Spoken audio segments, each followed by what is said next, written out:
આજે ડાંગમાં ઐતિહાસિક દિવસ કહી શકાય છે, એમાં પણ આહવાનો એક ઐતિહાસિક દિવસ છે, કારણ કે આ ડાંગનું આહવા તાલુકો એ ભાજપનો જે ગઢ હતો એ ભાજપનો ભ્રમ આજે તૂટી ગયો છે અને ઐતિહાસિક ફેસલો આજે આવ્યો છે।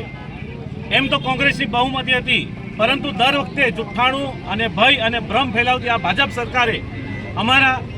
એક સભ્યને ગેરહાજર કરતા એને ભોળવીને સામે વોટ અપાવ્યો હતો, એટલે ટાઈ થઈ હતી। પરંતુ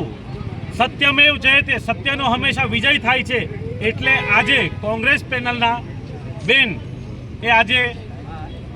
બહુમતીથી આ ચિઠ્ઠીમાં એમનું નામ આવ્યું છે, એટલે આહવાની તાલુકા પંચાયત કોંગ્રેસ સમર્પિત થઈ છે। અને આવનારા દિવસોમાં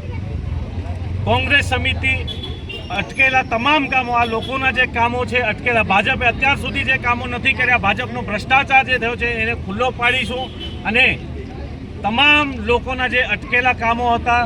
સળગતા જે પ્રશ્નો હતા, રોડ રસ્તા કે પાણીના પ્રશ્નો, એ હવે ડાંગ